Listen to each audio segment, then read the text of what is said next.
बादल, तुम्हारी माँ अभी तक शाही महल पर कब्जा जमाए बैठी है। जब तक वो जिंदा है हम इस शाही महल में इकट्ठे नहीं रह सकते। नीली, मेरी जान, तुम चिंता नहीं करो। आज रात जब चांद बादलों में छुप जाएगा, मैं इसे अंधे कुएं की सैर करवाने लेकर जाऊंगा। वहां से आज तक कोई भी वापस नहीं आया। फिर वो महल भी हमारा है और जादुई खजाना भी। बादल कौवा नीली कवि से ऐसे हंस हंस कर बातें कर रहा था। शाम को बादल कौवा अपने घर जाता है। पति जी, आप आ गए, बैठिए, मैं अभी खाना लेकर आती हूँ। बिजली, माँ कहाँ है? माँ जी तो अपने कमरे में है। अच्छा अच्छा, ठीक है, जल्दी से भोजन दो, मुझे बहुत भूख लगी है। रात हो जाती है। जब बिजली कवि सो जाती है तो बादल कौवा अपनी माँ के पास जाता है। माँ जी, आप अभी तक जाग रही हैं?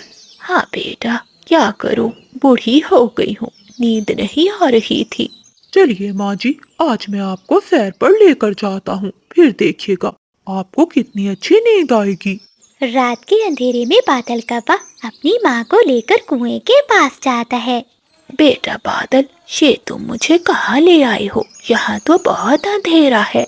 माँ, इस कुएं में एक ऐसी जड़ी बूटी है जिसे खाते ही आपको बहुत अच्छी नींद आएगी। बस जरा आगे झुक कर तो देखें। जैसे ही सावित्री आगे झुकती है तो बादल कौवा अपनी माँ को जोर से धक्का दे देता है। सावित्री कुएं में गिर जाती है। सावित्री की एक दर्द भरी चीख गूंजती है और फिर सन्नाटा छा जाता है। बादल कौवा हंसता हुआ नीली कवि के पास चला जाता है। अगली सुबह बिजली कवि घबरा जाती है क्योंकि उसकी सास घर पर नहीं थी। बादल, माँ जी कहाँ है? उनकी तो तबीयत भी ठीक नहीं थी और वो ठीक से उड़ भी नहीं पाती। फिर अचानक रात को वो कहाँ गायब हो गई? बिजली, मुझे क्या पता, मैं तो सो रहा था। हो सकता है माँ जी बाहर घूमने फिरने गई हो। अगर तुम्हें इतनी ही चिंता है तो जाकर देख लो माँ को।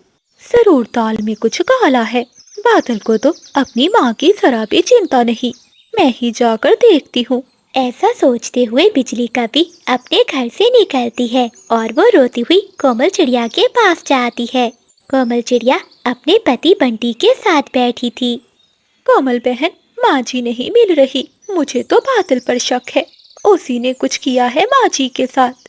वो तो पहले ही अपनी माँ से बहुत लड़ता था कि सारी जायदाद उसके नाम कर दे। बिजली बहन, मुझे तुम्हें कुछ बताना है। हाँ हाँ बंटी भैया, बताइए क्या बात है।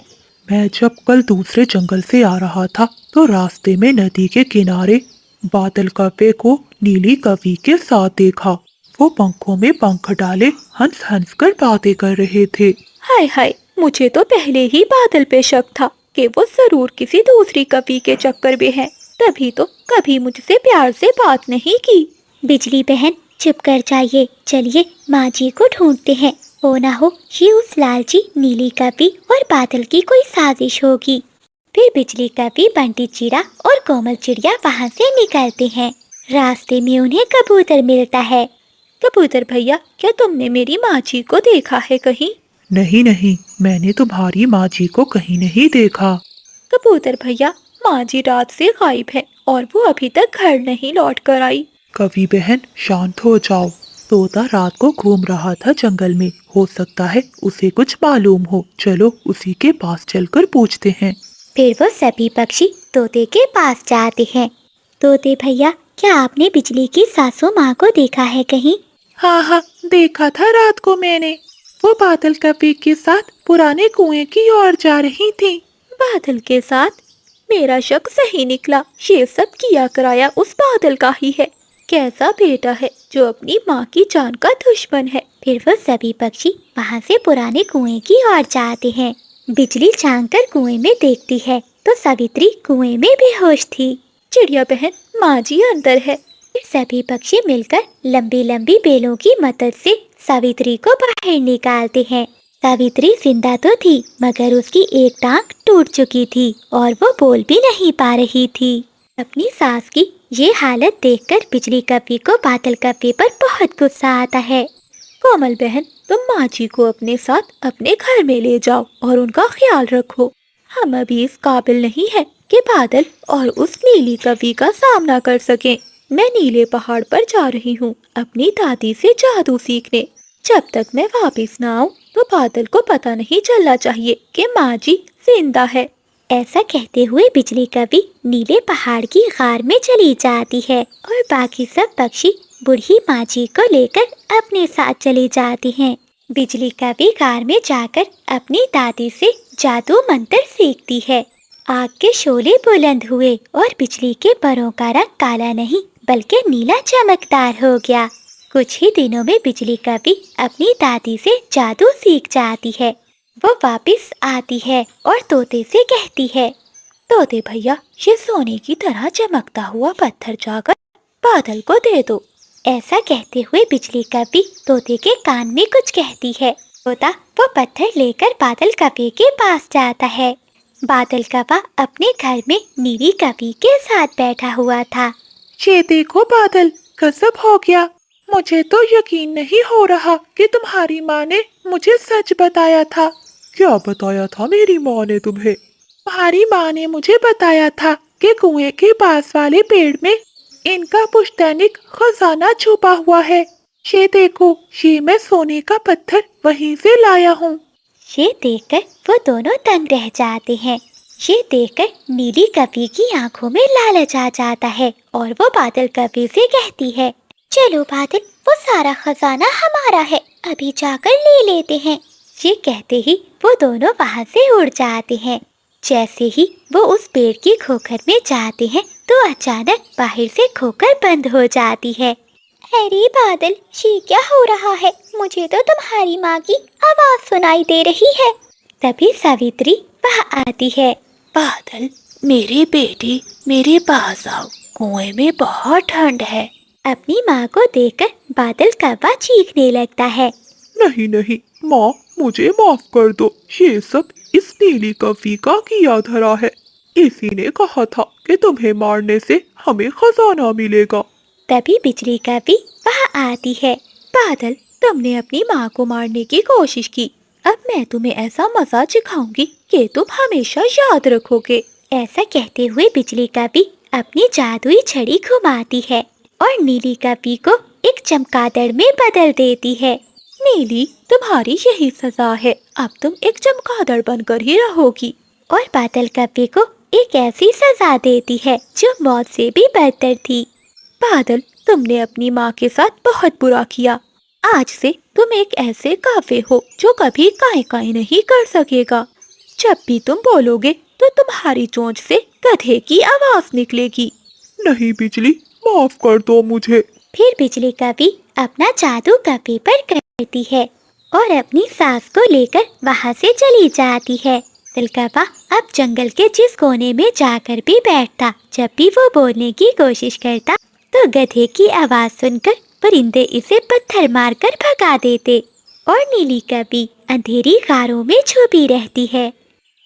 बादल कवि की नई नई शादी बिजली कवि से हुई थी, जो दूसरे जंगल से आई थी। बिजली कवि बहुत नखरे वाली थी। घोंसले में हर रोज सुबह होते ही सास बहू का ड्रामा शुरू हो जाता था। अरे बादल की दुल्हन, दोपहर होने को आई है। अब तो बिस्तर से उठ जा। जा रसोई में भोजन बना और नदी से पानी भी लाना है। बादल जी, जरा अपनी माँ से कहे ना कि सुबह सुबह चिल्लाकर मेरे सर पे दर्द ना किया करें। मैं इतने नाजुक पंखों के साथ नदी से भारी पानी उठाने नहीं जा सकती। अगर काम करना है तो ये खुद ही करें। हाँ हाँ पत्नी जी, आप आराम करें। माँ, आप बिजली को क्यों तंग कर रही हैं? वो अभी नई नई आई है, इसे आराम करने दे। बादल के बच्चे, तो बिल्कुल अपनी पत्नी का गुलाम बन गया है। याद रखना, अगर आज तेरी पत्नी नदी से पानी लेने ना गई तो मैं इस घर में तुझे और तेरी पत्नी को रहने नहीं दूंगी। अपनी माँ को गुस्से में देखकर बादल कौवा बिजली से कहता है, बिजली जी, बस एक मटका पानी भरकर ला दो। देखो, माँ बहुत गुस्से में है। अगर माँ ने हमें घर से निकाल दिया तो हम कहाँ जाएंगे? बिजली कवि चुपचाप मटका लेती है और बाहर पेड़ के नीचे आकर बैठ जाती है। तभी कमल चिड़िया मटका लिए वहाँ से जा रही थी। बिजली कवि को देखकर वो वो वहाँ आती है। क्या हुआ बिजली बहन, आप ऐसे उदास क्यों बैठी हैं? देखो ना कोमल बहन, मेरी सास मुझ पर कितना अत्याचार करती है। मुझे इस तपती धूप में नदी से पानी लाने को कह रही है, जैसे मैं इनकी नौकर हूँ। बिजली बहन, सास तो माँ जैसी होती है। अगर वो घर का काम कहती है तो इसमें बुराई क्या है? चलो, मैं नदी की तरफ जा रही हूँ, तुम भी मेरे साथ चलो। फिर बिजली कवि और कोमल चिड़िया अपना अपना मटका उठाती हुई नदी की ओर चली जाती हैं। वो दोनों अपने अपने मटके पानी से भर लेती हैं। बिजली और कोमल चिड़िया नदी पर बैठी हुई थी कि वहाँ एक बूढ़ा कबूतर आता है। बेटियों, मैं बहुत दूर से आया हूँ और बहुत प्यासा हूँ। क्या मुझे अपने घड़े से थोड़ा सा पानी पिलाओगी? हट ओ बुढ़े, इतनी मुश्किल से मैंने ये पानी का घड़ा भरा है। अगर तुम्हें पिला दिया तो फिर से भरना पड़ेगा। तो जा, खुद जाकर नदी से पानी पी ले। अरे बिजली बहन, ऐसा नहीं कहते। बाबा जी, आप मेरे घड़े से पानी पी लें।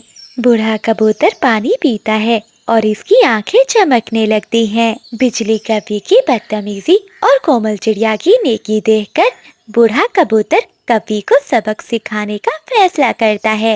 वो बूढ़ा कबूतर कोई आम पक्षी नहीं था, बल्कि एक जादुई पक्षी था।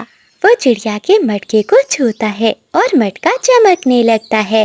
बेटी, तुम्हें जो भी चाहिए होगा ये मटका तुम्हें देगा। ये तुम्हारी नेकी का सिला है। पापा जी, मुझे भी कोई जादू दे। मेरी सास हर समय मुझसे लड़ती है। कोई ऐसा जादू करे जिससे मेरी सास हमेशा के लिए चुप कर जाए और मैं उस घर पर राज करूं। वो अपने पंख से बिजली कवि के मटके को छूता है, तभी मटका चमकने लगता है। बहू रानी, तुमने मुझे पानी नहीं पिलाया, परंतु मैंने तुम्हारे इस पुराने मटके को जादुई मटका बना दिया है। इस मटके में जब तक तुम्हारी सास पानी पिएगी वो बहुत खुश रहेगी, परंतु अगर तुमने झूठ बोला तो ये मटका तुम्हें सजा देगा। अरे वाह, इसका मतलब है अब मेरी सास ये पानी पीकर मेरे बस में हो जाएगी और मैं इस घर पर राज करूंगी। ऐसा कहते हुए बिजली कवि अपना मटका उठाती है और वहाँ से चली जाती है। घोंसले में आते ही बिजली कवि अपनी सास को पीने के लिए पानी देती है। माँ जी, ये लें नदी का ठंडा और ताज़ा पानी, पीकर बताएं कैसा है। बिजली कवि की सास जैसे ही वो पानी पीती है तो उसका सारा गुस्सा गायब हो जाता है और वो मुस्कुराने लगती है। अरे वाह, मेरी प्यारी बहू, तुम तो दुनिया की सबसे अच्छी बहू हो। जाओ, अब जाकर आराम करो। आज रात का भोजन मैं खुद ही बनाऊंगी और तुम्हारे पंखों की मालिश भी करूंगी। ये देखकर बादल कौवा बहुत हैरान होता है। वाह बिजली, ये तुमने क्या किया? मेरी माँ पर क्या कोई जादू कर दिया? बिजली कवि ये देखकर बहुत खुश होती है, क्योंकि अब उसकी सास उसकी गुलाम बन चुकी थी। ऐसे ही 2-3 दिन गुजर जाते हैं। अब बिजली कवि के मन में और भी लालच आ जाता है। बादल जी, अब तुम्हारी माँ को यहाँ से निकालने का समय आ गया है। जब तक ये बुढ़िया घर से नहीं जाएगी तो हम इस घर पर राज कैसे करेंगे। जो मैंने देसी घी के लड्डू बनाए हैं वो छुपा दो, बाकी काम मेरा है।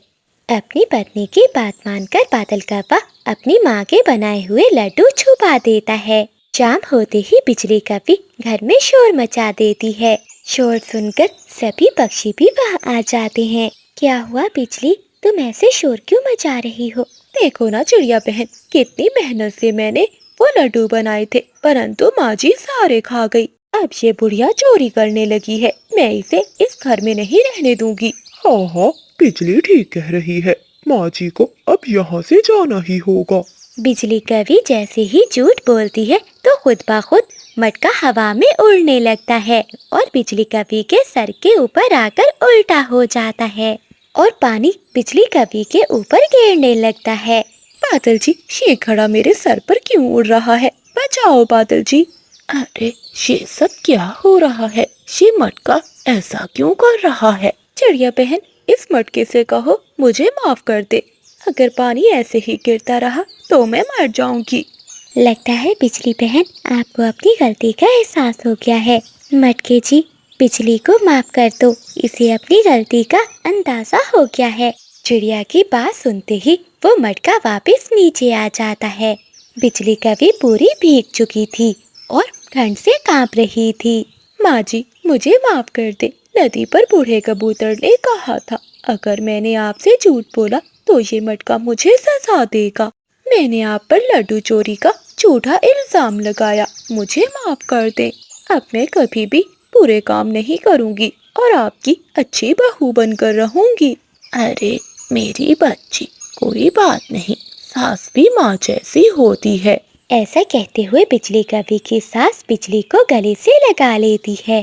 तो प्यारे बच्चों, इस कहानी से हमें ये सीख मिलती है कि घरों में सच्ची खुशियाँ किसी जादू से नहीं बल्कि एक दूसरे की इज्जत करने, मिलजुल कर काम करने और सास बहू के सच्चे रिश्ते से आती है। बिजली कवि के नखरे खत्म हो गए और वो जंगल की सबसे प्यारी बहू बन गई।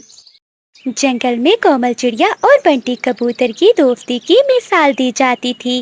अगर किसी को कोमल की जरूरत होती तो बंटी सबसे पहले पहुंचता था और अगर बंटी किसी मुसीबत में फंस जाता तो कोमल चिड़िया इसके मदद के लिए दौड़ी चली आती थी।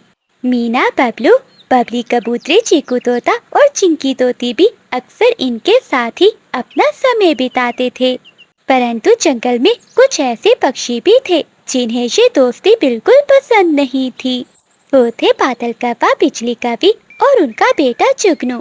एक दिन बादल कौवा पेड़ पर बैठा कोमल और बंटी को आपस में हंसकर बातें करता हुआ देख रहा था और जल भुन रहा था। देखो तो बिजली, ये दोनों हर समय साथ साथ ही घूमते रहते हैं। हाँ बादल जी, मुझे तो इनकी ये गहरी दोस्ती बिल्कुल पसंद नहीं है।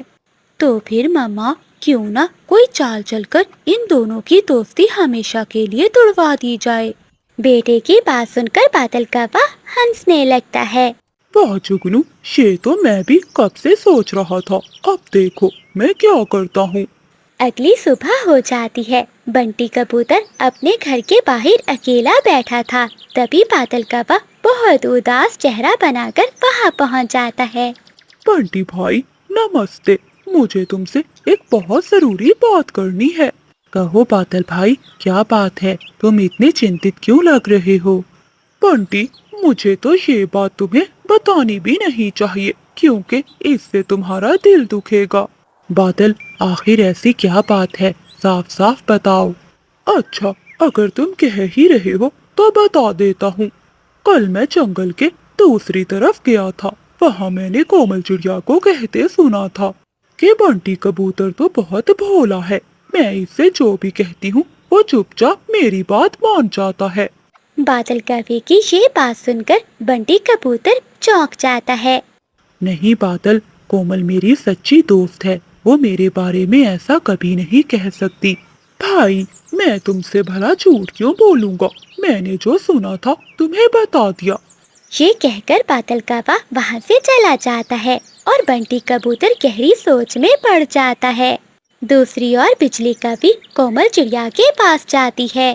कोमल बहन नमस्ते, क्या तुम्हें पता है कि जंगल में क्या बातें हो रही हैं? नमस्ते बिजली बहन, क्या हुआ? सब ठीक तो है ना?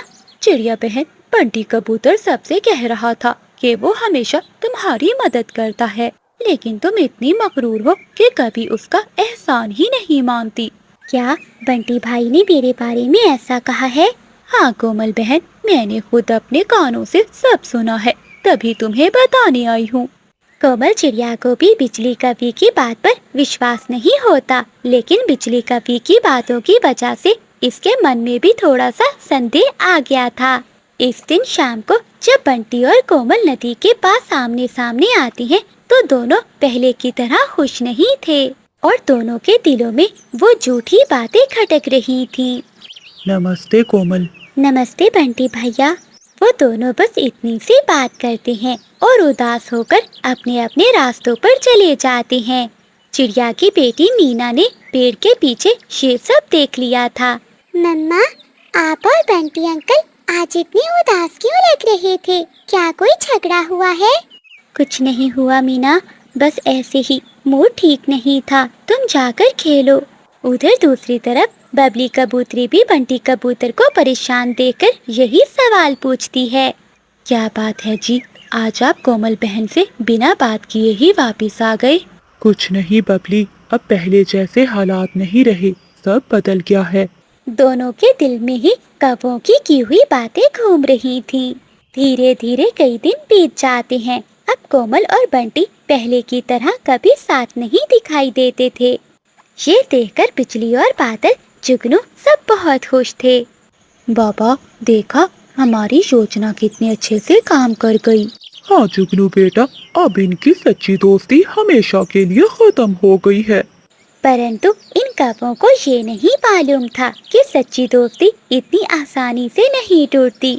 एक दिन जंगल में अचानक बहुत तेज बारिश शुरू हो जाती है। नदी का पानी तेजी से भरने लगता है। मीना और बबलू घर के पास खेल रहे थे। बच्चों, बारिश बहुत तेज है, नदी के पास ज्यादा दूर मत जाना। ठीक है मम्मा, हम ज्यादा दूर नहीं जाएंगे, यहीं पास में ही खेल रहे हैं। लेकिन खेलते खेलते बबलू का ध्यान पड़ जाता है और वो नदी के तेज बहाव वाले किनारे पर पहुंच जाता है। अचानक मिट्टी हटती है और इसका पाँव फिसल जाता है। वो अचानक नदी के पानी में गिर जाता है। बचाओ मम्मा, बचाओ, मैं डूब रहा हूँ। नदी का तेज बहाव बबलू को अपने साथ बहाकर ले जाने लगता है। ये देखकर मीना बुरी तरह से घबरा जाती है। मम्मा जल्दी आओ, बबलू नदी में गिर गया है। ये सुनते ही कोमल चिड़िया दौड़ती हुई नदी के किनारे आती है। बबलू मेरे बच्चे, मैं तुम्हें कैसे बचाऊं? कोमल चिड़िया उड़कर इसे पकड़ने की कोशिश करती है, परंतु पानी का बहाव बहुत तेज था। वो आगे नहीं बढ़ पा रही थी। उसी समय बंटी कबूतर वहाँ से गुजर रहा था। जैसे ही वो बबलू के चिल्लाने की आवाज़ सुनता है तो वो चौंक जाता है। अरे नहीं, ये तो बबलू की आवाज़ है, लगता है वो मुसीबत में है। पुरानी नाराजगी को एक पल में भुलाकर कबूतर तेजी से नदी की ओर उड़ पड़ता है। बंटी अपनी जान की कोई परवाह नहीं करता, तेजी से उड़कर बबलू तक पहुंचने की कोशिश करता है। बबलू अब पानी के साथ एक बहुत बड़ी चट्टान की तरफ बह रहा था। अगर वो इससे टकरा जाता तो इसे चोट लग सकती थी। बंटी अपनी पूरी ताकत से उड़ता है और झपटकर बबलू को अपने पंजों में जकड़ लेता है। बंटी अंकल, मुझे बचा लीजिए। डरना मत बेटे, जब तक तुम्हारा अंकल साथ है तुम्हें कुछ नहीं होगा। बंटी कबूतर अपने पंजों में लेकर बबलू को किनारे की तरफ उड़ने लगता है। कुछ ही देर बाद वो किनारे पर पहुंच जाता है। चिड़िया दौड़कर बबलू को अपने पंखों से लगा लेती है। बबलू बेटा, तुम ठीक तो हो ना? तुम्हें कहीं चोट तो नहीं आई? हाँ मम्मा, मैं बिल्कुल ठीक हूँ, मुझे बंटी अंकल ने बचा लिया। बंटी भैया, आपने अपनी जान खतरे में डालकर मेरे बेटे की जान बचा ली। मैं आपका ये एहसान कभी नहीं भूलूंगी। कोमल बहन, बबलू मेरा भी तो बेटे जैसा है और दोस्तों के बीच एहसान की बात कहाँ से आ गई? ये सुनते ही कोमल को बिजली कपी की कही हुई वो बात याद आती है कि बंटी एहसान जताता है। और बंटी को भी अचानक बादल कपी की वो बात याद आ जाती है कि कोमल तुम्हें बेवकूफ कहती है। दोनों को तुरंत एहसास होता है कि दाल में कुछ काला है।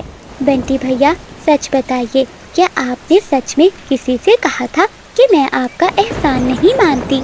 क्या मैंने कभी ऐसा नहीं कहा, लेकिन तुमने तो दूसरों से ये कहा है कि मैं बहुत भोला और बेवकूफ़ हूँ। कभी नहीं बंटी भैया, मैं तो हमेशा तुम्हारी इज्जत करती हूँ। दोनों एक दूसरे का मुंह देखने लगते हैं। अब इन्हें सारी बात समझ में आ गई थी। इसका मतलब है हमारी पक्की दोस्ती तोड़वाने वाले कोई और नहीं, वो काफी हैं। उसी समय बादल काफा, बिजली काफी और उनका बेटा जुगनू भी ये देखने के लिए वहाँ पहुँच गए थे कि नदी के पास क्या हुआ है। लेकिन वहाँ सबको ठीक देखकर वो घबरा जाते हैं। बादल, बिजली, सच सच बताओ, क्या तुमने हमसे झूठ बोला था? बंटी और चिड़िया का गुस्सा देखकर बादल काफा घबरा जाता है। तो वो बंटी भैया, वो ऐसी बात है कि बादल, सच सच बताओ वरना अच्छा नहीं होगा। अपने माता पिता को इतना डरा हुआ देखकर छोटा जुगनू बुरी तरह से डर जाता है और रो पड़ता है। बाबा, आप सच बता दीजिए, हमने ही झूठ बोला था कि इन दोनों की दोस्ती टूट जाए। जुगनू के मुंह से ये सुनते ही कौवा परिवार की सारी सच्चाई सामने आ जाती है। ये सुनकर सब हैरान रह जाते हैं। वहीं खड़े चीकू तोता चिंकी तोती का तो गुस्सा आसमान पर पहुंच जाता है। बादल, तुमने दोस्ती तुड़वाने के लिए इतना बड़ा और गंदा झूठ बोला। ये बहुत गलत बात है। ऐसे मक्कार पक्षियों को सजा मिलनी चाहिए। बादल और बिजली सर झुकाए शर्मिंदगी से खड़े थे। कोमल बहन, बंटी भाई, हमसे बहुत बड़ी गलती हो गई, हमें माफ कर दो। हाँ चिड़िया बहन, बंटी भाई, बादल जी ठीक कह रहे हैं। हम कभी दोबारा ऐसा बुरा काम नहीं करेंगे। कोमल और बंटी एक दूसरे की तरफ देखते हैं और मुस्कुराते हैं। बादल भैया, सच्ची दोस्ती किसी के झूठ बोलने से नहीं टूटती, क्योंकि इसकी बुनियाद भरोसे पर होती है। बिल्कुल ठीक कहा कोमल बहन, सच के सामने झूठ हमेशा हार जाता है। उस दिन के बाद से कोमल चिड़िया और बंटी कबूतर की दोस्ती पहले से भी ज्यादा मजबूत हो जाती है। तो प्यारे दोस्तों, इस कहानी से हमें ये सीख मिलती है कि सच्ची दोस्ती हमेशा विश्वास, प्यार और ईमानदारी पर ही टिकी होती है। किसी की भी बात सुनकर अपने सच्चे दोस्त पर कभी शक नहीं करना चाहिए, क्योंकि झूठ और गलतफहमियां रिश्तों में बहुत बड़ी दूरी ला सकती हैं। सच्चे दोस्त हर मुश्किल समय में एक दूसरे का साथ देते हैं और जान पर खेलकर भी दोस्ती निभाते हैं। जंगल में गर्मी बढ़ चुकी थी। नदी, नाले और तालाब सब सूख चुके थे और पक्षी बूंद बूंद पानी के लिए तरस रहे थे। कोमल चिड़िया का परिवार अपने घोंसले में बैठा प्यास से बेहाल हो रहा था। मीना और बबलू का भी प्यास के कारण बुरा हाल था। मम्मा, मम्मा, मुझे बहुत तेज प्यास लगी है। गले में कांटे चुभ रहे हैं। क्या पीने को थोड़ा सा पानी भी नहीं है? हाँ मम्मा, भैया ठीक कह रहा है। नदी का सारा पानी तो धूप के कारण सूख चुका है। अब हमें पानी कहाँ से मिलेगा? मीना, बबलू, धीरज रखो। मैं और तुम्हारे पापा अभी जंगल के दूसरे कोने में जाते हैं और कहीं न कहीं से पानी का इंतजाम करते हैं। तभी चंदू चिड़ा उड़ता हुआ घर में आता है। कोमल, आसमान में काला बादल तो आया हुआ है, लेकिन न जाने वो बरस क्यों नहीं रहा। ऐसा लगता है जैसे बादल हमारे जंगल से रूठ गया है। आसमान में एक बहुत बड़ा काला बादल पिछले 2 दिनों से छाया हुआ था, परंतु वो एक बूंद भी पानी नहीं बरसा रहा था। कोमल चिड़िया और चंदू चिड़ा पानी की खोज में उड़ते उड़ते उस विशाल काले बादल के पास जाते हैं। बादल जी, आप तो इतने बड़े और पानी से भरे हुए हैं, फिर हमारे जंगल पर बरसते क्यों नहीं? हमारे बच्चे प्यासे हैं। चिड़िया की बात सुनकर बादल कहता है, देखो चिड़िया, मैं बहुत उदास हूँ, इसलिए मेरा बरसने का मन नहीं है। कुछ दिन पहले जब मैं यहाँ से गुजर रहा था तो जंगल के कुछ पक्षियों ने मेरी बहुत बेइज्जती की थी। जब तक वो पक्षी मुझसे सच्चे दिल से माफी नहीं मांगेंगे, मैं इस जंगल में एक बूंद भी पानी नहीं बरसाऊंगा। परंतु बादल जी, हमारे जंगल के पक्षी तो बहुत अच्छे हैं। भला आपको किसने बुरा कहा? हमें इनके नाम बताइए। कौवे, काले कौवे थे वो। उन्होंने मुझ पर कीचड़ उछाला था और कहा था कि मेरी वजह से उनका घोंसला गीला हो जाता है। कोमल चिड़िया तुरंत समझ जाती है कि ये काम बादल और बिजली ही कर सकते हैं। चंदू जी, चलिए, ये काम कौवों का है, हमें उनसे जाकर बात करनी होगी। लेकिन चिड़िया, वो कौवे बहुत बुरे हैं, वो हमारी बात नहीं सुनेंगे। हाँ चंदू जी, जंगल के सभी पक्षियों को साथ ले चलते हैं, फिर वो जरूर हमारी बात मानेंगे। ऐसा कहते हुए चिड़िया और चंदू चिड़ा कबूतर और तोते को साथ ले जाते हैं और वो कौवों के घर पहुंचते हैं। घोंसले में बादल, बिजली और जुगनू प्यास के मारे नढाल बैठे थे, परंतु उनका घमंड अभी भी बाकी था। कौवों, तुम्हारी बेवकूफी के कारण आज पूरा जंगल प्यासा मर रहा है। तुमने काले बादल की बेइज्जती की, अब तुम्हें माफी मांगनी होगी। अरे मोटी चोंच वाले, जाओ जाओ, हम क्यों माफी मांगे?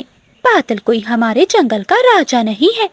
वैसे भी बारिश जब होनी है तो अपने समय पर ही होगी। ठीक कहा बिजली। चले जाओ पक्षियों यहाँ से। हम किसी के सामने सर नहीं झुकाएंगे और ना ही किसी से माफी मांगेंगे। कौवों का ये रवैया देखकर सभी पक्षी बहुत उदास हो जाते हैं और वो वापस चले जाते हैं। गर्मी और भी ज्यादा बढ़ जाती है। प्यास के कारण जंगल के पौधे मुरझाने लगे थे।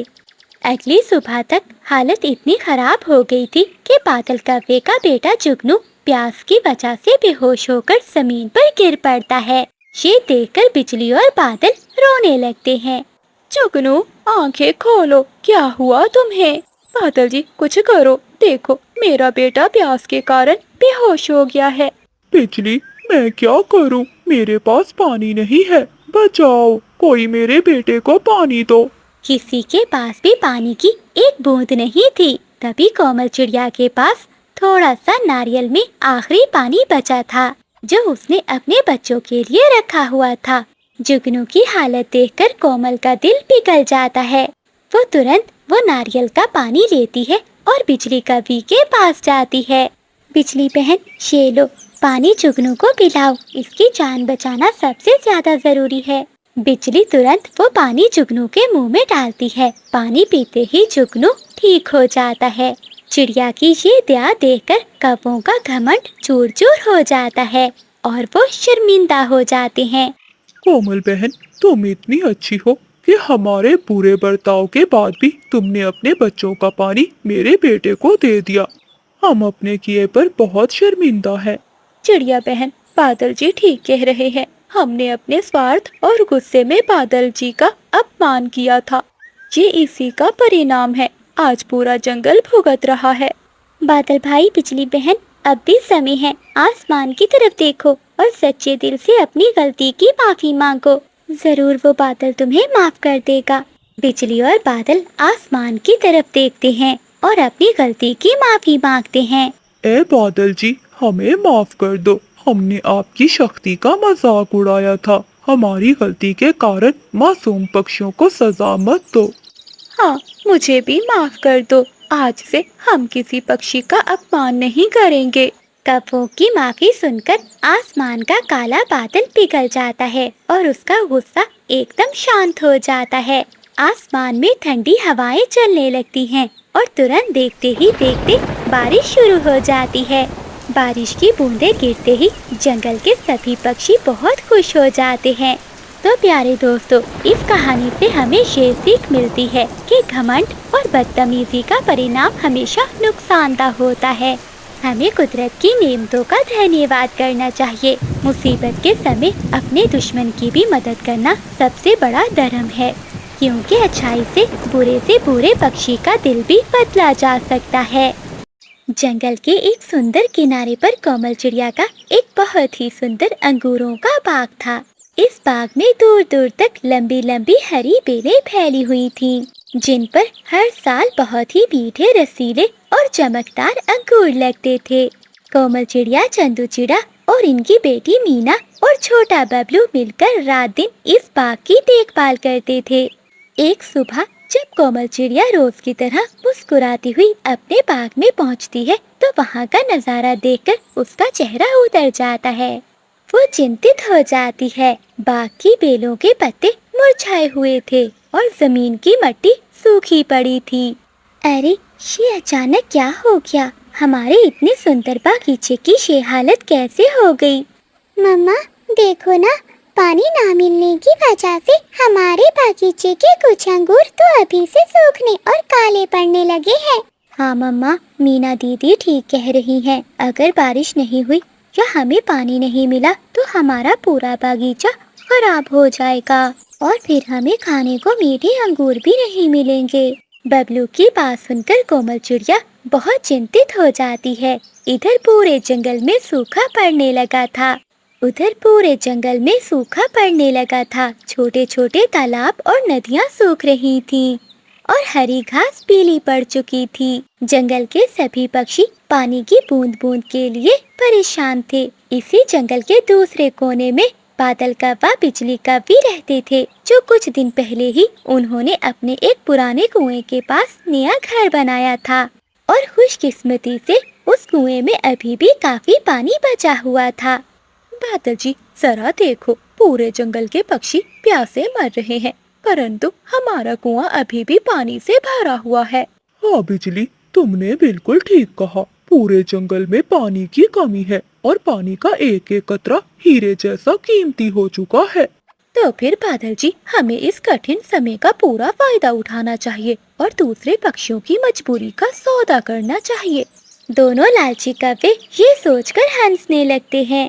अगली सुबह कोमल चिड़िया अपने मुरझाए हुए बागीचे को बचाने के लिए पानी की खोज में निकल पड़ती है। वो जंगल में कई जगह पर जाती है, परंतु हर तरफ सिर्फ सूखी मिट्टी ही दिखाई दे रही थी। कोमल चिड़िया पूरा जंगल छान मारती है, परंतु उसे कहीं भी पानी का एक कतरा नहीं मिलता। आखिरकार उड़ते उड़ते उसे बादल कौवे का वो पुराना कुआं दिखाई देता है, जिसमें पानी चमक रहा था। वो उम्मीद की किरण लेकर कुएं के पास उतरती है। बादल भैया, बिजली बहन, मेरे अंगूरों का बगीचा पानी के बगैर सूख रहा है। क्या आप मुझे अपने कुएं से थोड़ा सा पानी दे सकते हैं? पानी? कोमल चिड़िया, तुम इतनी आसानी से हमारे पास पानी मांगने आ गई? हाँ कोमल बहन, इस सूखे के मौसम में पानी मुफ्त में नहीं मिलेगा। अगर पानी चाहिए तो कीमत चुकानी होगी। बिजली बहन, मेरा पूरा बाग सूख रहा है, मेरे बच्चे उदास हैं, बताओ क्या कीमत चाहिए? तो फिर सुनो, अगर तुम्हें अपने बाग के लिए पानी चाहिए तो बदले में हमें तुम्हारे बागीचे के अंगूर चाहिए। ठीक है बादल भैया, जब अंगूर पकेंगे मैं तुम्हें दे दूंगी। बताओ कितनी अंगूर चाहिए? थोड़े बहुत नहीं चिड़िया, हमें तुम्हारा आधा बागीचा अंगूरों का चाहिए। पूरा आधा बाग हमारा होगा। क्या बिजली बहन, आधा बागीचा? ये तो बहुत बड़ा धोखा है। इतनी बड़ी कीमत मैं कैसे दे सकती हूँ? देखो कोमल, सौदा मंजूर है तो लो, नहीं तो यहाँ से तुरंत जाओ। हम पानी का एक कतरा भी नहीं देंगे। बादल कौवे की बात सुनकर चिड़िया बहुत दुखी होकर आंसू बहाती हुई अपने घर लौट जाती है। मीना और बबलू अपनी मम्मा का इंतजार कर रहे थे। मम्मा मम्मा, क्या बादल अंकल के कुएं से पानी मिला? नहीं मीना बेटी, वो कौवे बहुत लालची हैं। पानी के बदले में वो हमसे हमारा आधा बागीचा मांग रहे हैं। मम्मा, वो कौवे बहुत बुरे हैं। अब हम क्या करेंगे? हमारा बागीचा तो सच में सूख जाएगा। उसी कठिन समय में कोमल चिड़िया के सच्चे दोस्त बंटी कबूतर, बबली कबूतरी वहाँ आ जाते हैं। कोमल बहन, आप सब इतने उदास क्यों हो? क्या बात है? फिर कोमल चिड़िया सारी बात बताती है। ये तो बहुत ही गलत और शर्मनाक बात है। बादल और बिजली हमेशा दूसरों की मजबूरी का फायदा उठाते हैं। हाँ बंटी जी, मुसीबत के समय तो दुश्मन की भी मदद करनी चाहिए, परंतु वो कौवे अपनों के साथ सौदा कर रहे हैं। ये बहुत बुरा है। थोड़ी ही देर बाद वहाँ चीकू तोता, चिंकी तोती भी आ जाते हैं। वो सभी दोस्त मिलकर पानी का कोई नया उपाय सोचने लगते हैं, परंतु किसी को भी कोई रास्ता नहीं सूझ रहा था, क्योंकि पूरा जंगल ही सूख चुका था। दिन बीतते गए और बाग की हालत बदतर से बदतर होती गई। समय गुजरने के साथ साथ अंगूरों की बेलें और सूखने लगती हैं और इनके पत्ते झड़ने लगते हैं। मीना और बबलू सुबह सुबह बागीचे में जाकर मुरझाई हुई बेलों को देखते हैं और कोने में बैठकर उदास हो जाते हैं। एक तपती हुई दोपहर बबलू अकेला दाने की खोज में जंगल के दूर दराज पहाड़ों की तरफ घूम रहा था। तभी इसे दूर से एक ऊंची पहाड़ी के पीछे कुछ बहुत तेज चमकता हुआ दिखाई देता है, जैसे कोई हीरा चमक रहा हो। वो पहाड़ी के पीछे क्या है जो तारों की तरह चमक रहा है? मुझे पास जाकर देखना चाहिए। बबलू उत्साह के मारे तेज उड़ता हुआ वहाँ पहुँचता है। जब वो पहाड़ी के पीछे उतरता है तो वहाँ का नज़ारा देखकर वो बहुत खुश हो जाता है।